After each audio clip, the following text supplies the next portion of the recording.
Vamos falar de Grenal? A partir das 9 da noite, a dupla Grenal entra em campo disputando a liderança do Grupo E, pelo menos até a retomada das partidas da Libertadores da América, com essa paralisação anunciada pela Conmebol. A movimentação é grande, a expectativa também. No aquece para este baita jogo, nada melhor do que ficar, fala muito, na resenha, com agentes estudantes de jornalismo da UBRA, Nathan Nunes e Andrei Severo, do podcast Na Resenha, que batem um papo com a gente sobre a expectativa para o Clássico Grenal pela Libertadores da América. Todo mundo devidamente isento aqui, tá? Claro. Ninguém vestiu cor.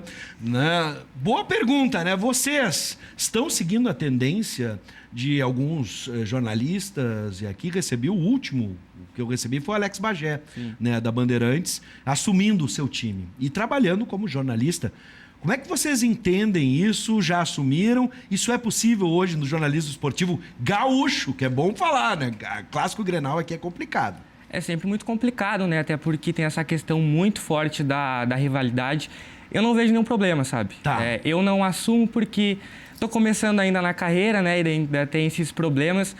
Mas o jornalista que preze pela verdade, ele vai sempre procurar falar aquilo que é o correto, né? O jornalista, eu cito o PVC no livro dele, que ele falou que o jornalista ele pode torcer, mas não pode distorcer os fatos. Então, sim, ele tem que trazer a notícia, tem que fazer uma boa apuração na reportagem, mas não pode distorcer para um lado. Até porque, por exemplo, se eu sou colorado e eu vou falar sobre o Internacional, eu não vou elogiar o Inter se o Inter tá mal, entendeu? Eu vou querer apontar os erros do Inter para o Inter mudar, entendeu? Sim. Andrei, concorda? Só para vocês terem uma ideia, Andrei, de como a coisa é séria aqui, eu brinquei que a telespectadora, porque tem o nome do gato Blue, né, mandou um coração azul, brinquei que ela pudesse ser gremista ou colorada. Imagina se ela não respondeu. Bota lá a resposta. Tá lá, sou colorada. Ué? Ninguém deixa passar aqui. Se alguém te chamar de gremista, o outro vai responder, colorado, enfim. A coisa é séria aqui, Andrei. Como é que tu entendes? Da mesma forma que o Nathan? Concordo com tudo que o Nathan falou. Eu acho isso, tu dizer o teu time não é um problema, desde que tu trabalhe com seriedade. Eu acho que isso não afeta, mas nesse caso, por enquanto, como ele falou, a gente está começando nesse momento, a gente decidiu não dizer o nosso time por enquanto. Quem sabe no futuro próximo. Sim. O podcast, que é algo extremamente novo, as pessoas estão cada vez mais usando, uma alternativa às vezes para a programação do rádio, quando ela não é atrativa, as pessoas correm para um podcast. Qual a característica de vocês no podcast? O que vocês estão pretendendo de fazer diferente? Qual o diferencial de vocês frente a outros podcasts e aquilo que se apresenta no jornalismo esportivo hoje? A gente tenta balancear, sabe? Usar falar do futebol de uma forma equilibrada, tanto no entretenimento quanto na seriedade, entendeu? Então, tu vai ouvir o podcast, tu não vai ouvir só a brincadeira, mas também tu vai ouvir em determinado momento a brincadeira e a análise, né? A gente tenta equilibrar isso aí. E o nosso público é da nossa idade, é um público jovem. Então, é isso que a gente busca trazer para os nossos ouvintes. Bom, Andrei, vamos falar do Clássico Grenal. O que vocês apuraram para essa noite histórica, né? Primeiro Grenal da Libertadores da América, a expectativa nos dois times. O que vocês trabalharam durante a semana? O Inter, ele vem muito bem para essa partida, né? Eu creio que ele é ele chega muito bem para essa partida por ter encaixado agora nesses últimos jogos o Kudê, depois que ele tirou ali o Lindoso do meio campo, colocou o Edenilson, encaixou mais o time. Mas isso não significa que o Grêmio não vem muito bem. O Grêmio, aliás, creio que seja favorito para o Clássico justamente pelo fato de ser um jogo na arena, né? Sim. Mas o Inter vem muito bem. Creio que seja um dos Grenais mais esperados de todos os tempos, dos últimos tempos, talvez. Por ser um Grenal de Libertadores. Ok, é fase de grupos, não é mata-mata. Quem perder hoje, talvez quem perca, não vai ser eliminado? Não vai ser. Mas é uma competição internacional e... Vai ser um marco histórico, né? Um marco histórico e os times vêm muito bem encaixados.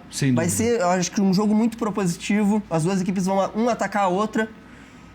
Tem tudo para ser um baita de um Grenal. Bom, as duas dúvidas na base de Internacional e Grêmio para a formação de seus times é a volta de D'Alessandro no Internacional, que muitos identificam que por mais que a fase, não digo que a fase é ruim, mas que outros jogadores estejam em ascensão no grupo do Internacional, o D'Alessandro tem uma identificação muito grande com o Clássico Grenal. Do outro lado, o Grêmio, sem essa figura do camisa 10, Thiago Neves e Jean-Pierre, parece que ainda não estão prontos. A gente pode ter alguma surpresa nessas duas questões? Por parte do Grêmio não deve ter muita surpresa, não. Ainda tem uma dúvida entre Kahneman ou David Braz, só que o Kahneman, por mais que ele seja um jogador de muita maior qualidade, de nome, jogador de seleção argentina, ele vem mais de 40 dias sem jogar, né? Sim. E o David Braz também não está comprometendo, então o Grêmio deve jogar ali com ele. E na diferença do último Grenal, deve ter também ali o Caio Henrique na lateral esquerda. O Grêmio vem assim, vem com os 3 volantes, o Lucas Silva ali guardando mais e o Maicon e o Matheus Henrique um pouco mais soltos. E o Internacional, o D'Alessandro joga ou não joga? E aí, o que vocês apostam? Creio que não. Creio que hoje ele começa no banco. Acho que o time vai ser o mesmo da semana passada contra a Universidade Católica. A única mudança que talvez possa ter é a entrada do Moisés na lateral esquerda no lugar do Wendel. Mas o último jogo do Moisés foi há mais de um mês. Sim. Ou completou um mês agora. Que foi o último jogo agora até o Grenal, aquele que o Inter perdeu no Beira-Rio por 1-0. Saravia joga? Saravia também pode jogar na lateral direita ali, mas talvez não por ser ter jogado só um jogo, mas acho que pode jogar ali sim. Bom, alguma surpresa que vocês imaginam, pelo menos assim, dos treinadores, taticamente falando? O Internacional jogou muito em cima do Universidade Católica, mas estava em casa. Com o Grêmio, vai ter essa postura de ocupar o campo defensivo do Grêmio. E no caso do Grêmio, se o Grêmio vai ter aquele toque de bola que é característico do Grêmio, mas com velocidade para poder chegar no campo da frente. Inclusive eu, que sou torcedor gremista, sou o único identificado. Tô isento aqui, ó. Isso aqui é verde, tá, gente?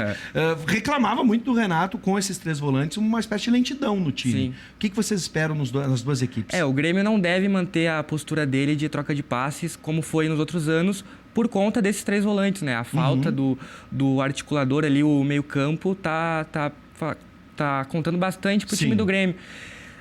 Acredito que o Inter vai vir de forma intensa para jogar contra o Grêmio. Seria um erro do Cudê não jogar assim. A torcida do Inter espera que o Internacional venha atacar o Grêmio, que joga. Nos últimos Grenais, o Inter muitas vezes vem acuado para jogar contra o Grêmio, principalmente na Arena. Então se espera um Inter muito mais propositivo, e se o Grêmio jogar assim dessa forma, pelo menos para frente, vai ser um Grenal muito, muito bom de se ver, né? É o que a gente espera, né? A gente espera que a qualidade não só do futebol gaúcho, mas do futebol brasileiro seja um jogo para frente, um jogo bonito de se ver. Aqui eu tô vendo mais uma vez 2 presidentes que fizeram a história quando se juntaram e ajudaram aquelas pessoas em um dia de extremo frio. No ano passado, se eu não me engano, né, as 2 equipes trabalhando juntos, 2 clubes, e essa cena histórica desse jantar, essa confraternização entre Grêmio e Internacional, que ocorreu ontem. O que a gente pode esperar de um Grenal que é histórico, como vocês disseram, mas não é a Guerra do Paraguai, tá? Não vamos entrar para a história em uma guerra. Como é que vocês esperam o clima entre as torcidas, o clima entre os jogadores também? Algumas pessoas confundem rivalidade no Grenal com o número de cartões amarelos ou expulsões durante o jogo. O que vocês esperam? Um jogo jogado ou um jogo bruto, um jogo de impacto? Grenal é Grenal, né? É um jogo totalmente diferenciado de qualquer outro jogo no mundo, né? As 2 equipes elas vão lutar muito, assim como todo jogo é lutado. Como todo Grenal, ele é muito combativo.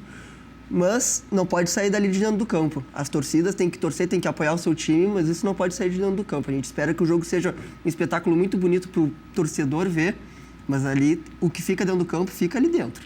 Bom, para fechar, meninos, eu vou fazer o bate e assopra, tá? Bate! Tem que escolher um favorito. Nada de muro aqui, tá? Muro é lá do outro lado do estúdio, tem um muro lá. Pode justificar? Tem que justificar. E depois, quem quiser curtir o podcast de vocês, como é que faz? Aí eu assopro, aí é a hora de a gente vender o nosso peixe. Vamos lá, contigo, Natan. Favorito é o Grêmio, porque joga em casa, por mais que o Inter esteja vindo muito bem, consistente, mas o Grêmio, o fator local, e o Inter também vem há algum tempo sem vencer na Arena já, então acredito que o Grêmio seja o favorito. Não quer dizer que vai ganhar, até porque é Grenal. Tá, e aí, Andrei? Não, eu concordo com o Natan, o favorito é o Grêmio, o Inter, como eu falei antes, ele vem num momento melhor, mas o Grêmio, pelo fator casa, ele tende a ter o favoritismo. Assim como se fosse o jogo no Beira-Rio, o favorito seria o Inter. Eu vou discordar, tá? Porque o programa de esportivo tem que ter um contraponto. Eu quero dizer que o favorito é o Internacional. Porque a imprensa estava colocando o Internacional como um dos melhores times do Brasil. Vide a fase Cudê. Né? Vamos ver hoje se esse favoritismo, ou pelo menos esse futebol do Internacional, realmente encaixou, e se o Grêmio ainda tem essa hegemonia com, por exemplo, um grupo mais qualificado do que o Internacional. vocês fizeram a aposta de vocês, tá? Eu fiz aqui a minha para equilibrar, lembrando que o Cadeira Cativa rola na sequência, né? A gente vai ter vamos falar muito sobre o Grenal, mas também sobre a decisão da Conmebol, que decidiu então depois dessa rodada não continuar com a Taça Libertadores da América, com as eliminatórias, dando essa pausa por causa do coronavírus. Quem quiser curtir, quem quiser mais resenha, onde é que chega? Então você pode nos encontrar através do Spotify, né? Coloca lá Na Resenha. Também a gente está em outras plataformas como o Deezer, o Apple Podcasts, também tu pode nos achar, e também nas redes sociais, né, Andrei? Pode nos seguir nas redes sociais, o @naresenhapod, a gente tem o Instagram e o Twitter. Segue lá que tu vai ficar por dentro de todas as novidades, contratações, números e tudo mais. E também quando sair os nossos novos episódios. Pode repetir as redes pra gente? Quais plataformas? As redes. @naresenhapod no Twitter e no Instagram. E no Instagram, tá bom. Isso aí. Gente, em primeiro lugar, colegas, sejam sempre bem-vindos. Vocês estão na Ubra, a casa é de vocês. A gente vai conversar mais sobre futebol na sequência. Parabéns pelo trabalho. E vamos lá, boa sorte para as duas torcidas. Afinal de contas, nesse momento, somos imprensa, somos isentos. Seja sempre bem-vindo, Natan e Andrei, da mesma forma, tá bom? Muito obrigado pela oportunidade. Até breve. Até breve, com certeza.